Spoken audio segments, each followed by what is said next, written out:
figure out hopped how to in get my car out. and I And I left finally, her. after probably walking like a mile all the way around the mall, not even realizing it, find the exit door. I hit the exit door. I run all the way around to my car, get in my car, delete her, block her number. This is not. Hey, that's me. Bet you're wondering how I got here, right? Let's start from the beginning. Well, this is a story all about how. Yo, I'm gonna get straight into it. I guess it's the time when people were like, "Hey, this is my YouTube channel. Subscribe to my YouTube." Introduce themselves. You know, you guys think like things one way, but this ain't. You know, this is the other way. Look, I told you I wasn't stepping two. I ain't disrespecting you, son. You want it to be one way. What? You want it to be one way. Man, I don't You know want it what to you... be one Man, way. stop! Stop saying that. But it's the other way. But I get straight to the story. This is a story I thought about on the ride home today. I thought it'd be funny to share on my YouTube. So, quick little story time about how I got goldfished. We'll say, let's say goldfish. Goldfish, the act of using older pictures of you when you were more flattering, more desirable, or younger to fool a possible suitor. Kind of like catfish I know you guys are familiar in a with way. Catfish, but this is a little bit different, and I'll explain why. I'll explain how, I will say. So, now, let me preface this conversation by saying I'm well versed in the martial art of picking up women in person. I don't have a problem with picking up women in person. Never have, hopefully never will. I come from a time where it was old school. You had to get women the old fashioned way.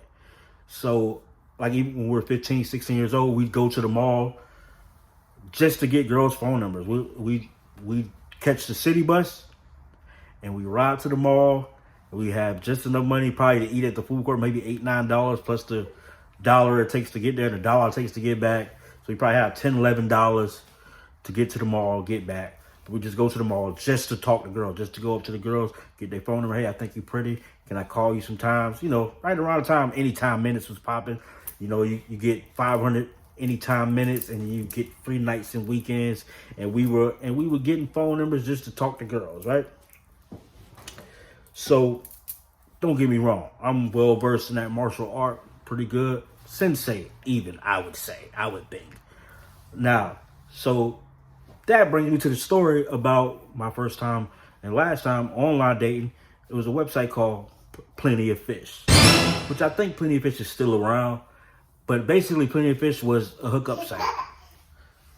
It was essentially just the evolution of the chat line. So before there was online dating, there was the chat line. You call this line, you meet people that were single, like a chat room, but like an actual chat room. You get on the phone, there's a bunch of people in the chat room. You can choose to talk to the person on the phone, kind of like blind date chat lines. Y'all remember the chat lines. But again, I'm not good at that either because my charm is in person. As you can see, my charm is in person. But that's not the anywho. But this goes back. Goes back to the time I'm maybe like 28, 29, 27, around that age. Freshly divorced. I got a toddler, but I want female attention. Maybe not a relationship. Maybe nothing serious. Just a couple, interactions. And don't get me wrong. I was getting those interactions without the online dating. This is a new component that's thrown into the bunch. Somebody told me about. Hey, you should try Plenty of Fish. Plenty of Fish is basically a hookup site. It's supposed to be dating and everybody looking for something serious. Not many people I've met who's found something serious on Plenty of Fish. But that's another conversation. So I decide to try my luck on Plenty of Fish. So I make a profile. Kind of shy about doing a profile because back then it wasn't cool to just be online dating. So I didn't know if I wanted to put too many pictures of myself up, but that's another story. I make a profile. I go out there happy fishing, got my little bait going on. But I'm looking to just, find some casual joint fling, hook up things who had a mutual understanding of what we was trying to do here. But I don't want no trouble. So I get on Plenty of Fish, and I'm trying to figure out, because the whole thing is you have to make a profile that's inviting to somebody to want to talk to you, and then you have to make the first move, but it's like an online first move. So you have to say, hey, what's up, or how you doing, or whatever the case may be. I don't know how to actually engage in this thing. So I'm not having much luck. I'm not having many hits. I don't have a go-to line to inbox somebody. This is before IG, before Facebook, where you inbox people. I became a master of it, and I guess I can't say this is. I didn't do it all I did after that, because I was a sniper on Facebook and Instagram for some time, But as far as like online dating profile, I'm a male seeking a woman who likes dogs and must like dogs, that kind of thing. Tried it this one time, and this is what happened. So I'm trying to get hits. No dice. Nobody's responding. I guess my picture ain't connected. It ain't clicking. Like I said, my charm is in person. I'm funny. I'm smart. I'm articulate. I'm engaging. A lot of people know me. I've done radio, that whole little jazz. My charm is in the room. So it's hard to kind of connect, because I look normal. I ain't too ugly. I ain't too pretty. I'm right in between. I'm a tweener. My personality puts me at like a 7, 8, 9. I say 9, but maybe I'm overshooting them. That's none of your business. I ain't coming for you to judge me. But anyway, finally I get a hit. Boom. So I take the hit. Boom. It's a Hispanic woman. Looks like she's thick, but not too overly so cute. Young, but around my age. Looks like a hit. Normally, how do I say this? I like women who look like me. I like chocolate black women who they moms listen to Al Green, and they know how to make pork chops and that kind of stuff. Back when I was eating pork, but I don't want to say I'm desperate. Like I said, I was out here fishing in the real world too, and fishing online. But as far as Plenty of Fish go, I wasn't getting no hits. So this was, boom. It's a nice little trout. It wasn't a catfish. It wasn't a swordfish. A nice little trout. Pulled the line, so I yanked it up. So we having the conversation, we conversing, we talking. Oh man, we should link up, because that's the basis of this Plenty of Fish thing. Is hey, we should link up. Happens really quick, actually. You don't talk for 3 days, 4 days. You guys catch a little wave for 20 minutes, and you guys responding, and then boom, you guys figure out it. Now, mind you, also let me say this. I was broke at the time. I had my little Honda. I had no business to be out here trying to date somebody, but that's neither here nor there. But so we have the conversation about linking up. So we exchange numbers, and she sent me the address, and I'm going to go pick her up. We're gonna hang out. No real plan, but you know what the plan is. So I get her phone number, get her address, and I make my way over to go pick her up. All right, link up with her. Already, it's a little shaky. I'll say this. So she sent me the address. It's in a nice part of Orlando, like a sub city of Orlando called Ocoee. Ocoee has a very dark history, but also a rich history. And now it's like a nice little sub area, nice houses, nice people, nice income area. So I'm like, cool, all right, cool. She must be, well-to-do. Her parents must have some money. She must be cool. So then so I'm headed there. She texts me. She say, don't pull up right in front of the house. Just park a little few doors up so I can come out. I don't want my dad to see. Boom. So I say, cool. All right. I don't want to meet the dad anyway, because it's just going to be a casual interaction that may turn into a few other casual interactions, but nothing serious. We ain't getting married. So I don't need to meet your dad. You know, fair enough. I like the way you think. We're on the same wavelength. We're on the same path. So I parked, you know, a few doors down. It's in a really nice neighborhood. The houses are really big and really nice. And I'm like, okay, cool. She looked like she much well-to-do. Boom. So I think I'm on my phone, or I'm like, you know, just getting myself together. I'm not paying attention to her come up to the car. And so she opened it. I hear somebody opening the door. So I look up. She's getting the car. Boom, she's in the car. And I'm looking at her. Now, mind you, when she's getting in the car, you know, I caught a side eye. My side eye or my peripheral kind of caught a glimpse. There was like a larger figure. So then I look and I'm like, no, I'm looking at her. And then I'm like, whew. So she is definitely her. She's definitely her. So it's not technically a catfish. But it's a younger, the picture she was using was a younger picture of her when she was maybe 60 pounds lighter and just younger. So she was still my age at the time, but she was like 28, 27. She maybe be like 25, but she had an old 25 face. And she was really heavy. And she was tall, because you know me, I'm 5'5", you know, 5'6" in Timbs. That's none of your business. But she was obviously I didn't get out the car or greet her at the time, but she was obviously a lot bigger than me, and she was heavy. Like that. Obviously, I'm not like the traditional standard of like beauty or whatever. And so I'm like, dang. Now, mind you, you know this is a mission to, you know, do what we trying to do, you know. But, and I'll say this, guys have this thing, I call them pussy goggles.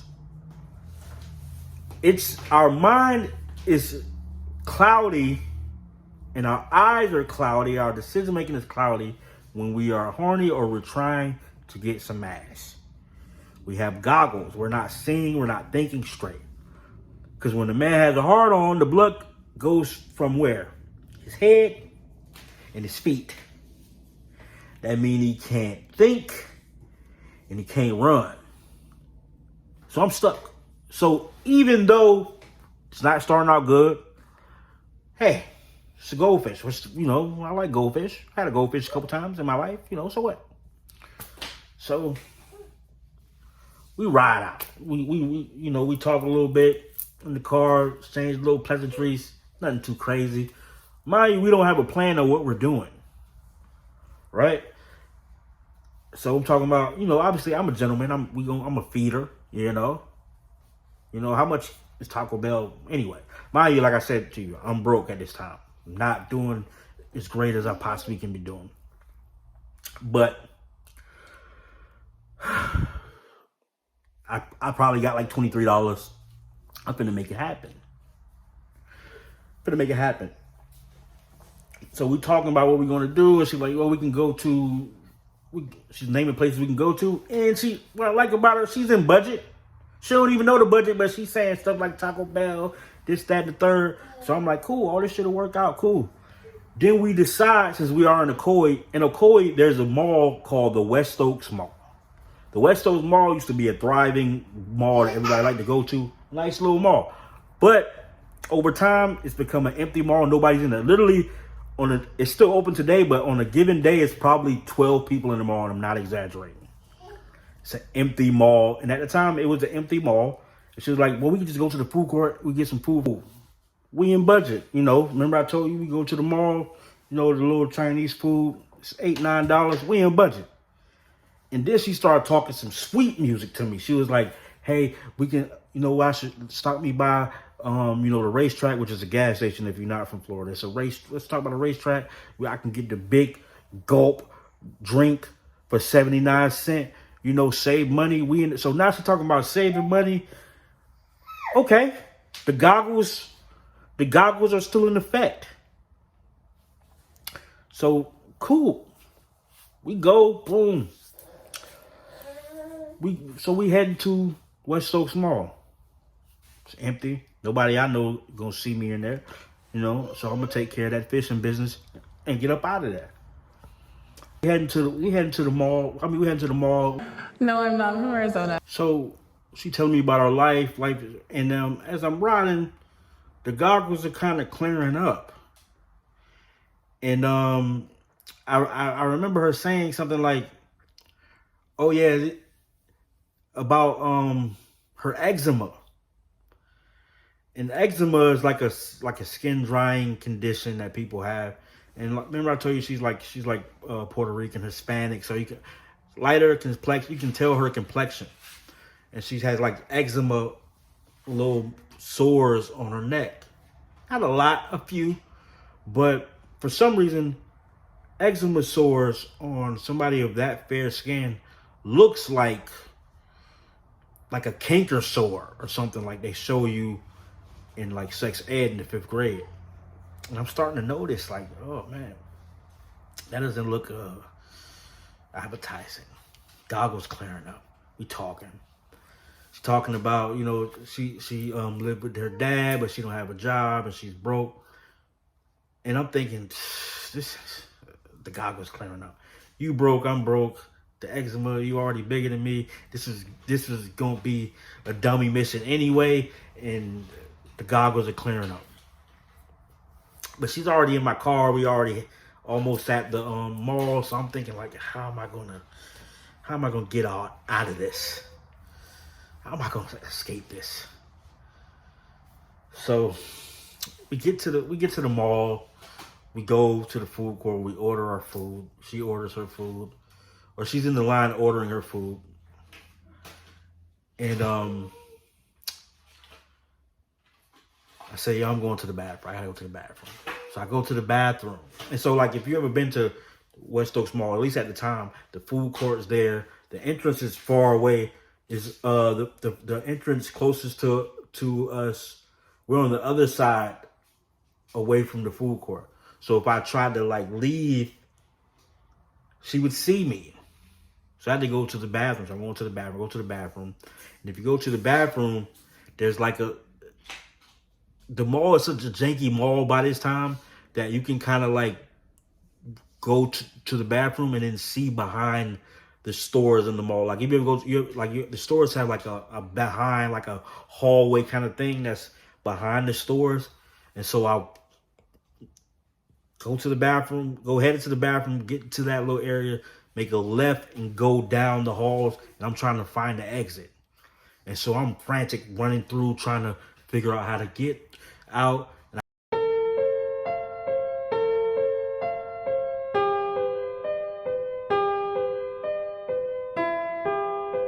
I finally, after probably walking like a mile all the way around the mall, not even realizing it, find the exit door.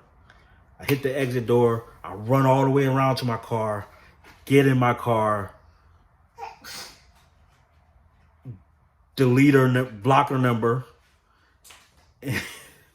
This is not funny. I'm not laughing at this. This is terrible. Block her for call, drive off, boom.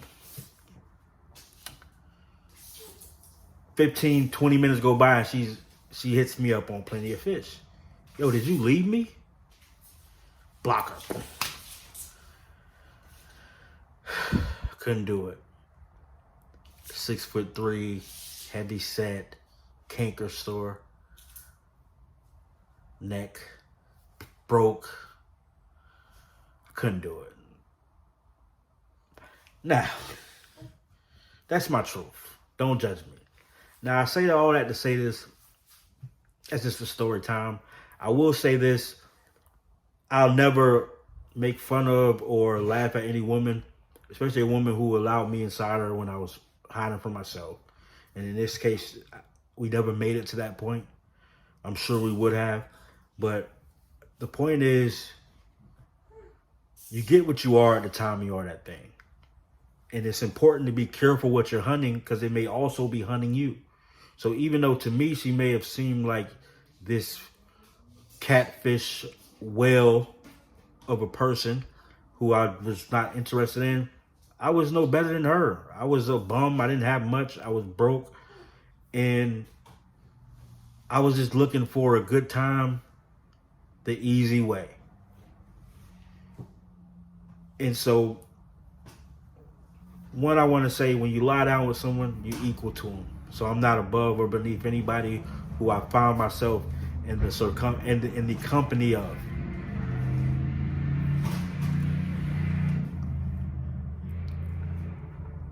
Anybody I found myself in the company of, even her.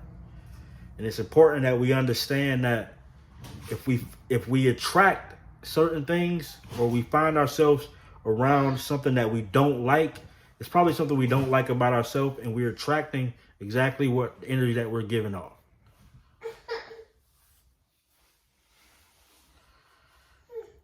But that's my story, man. If she out there, hope she doing well.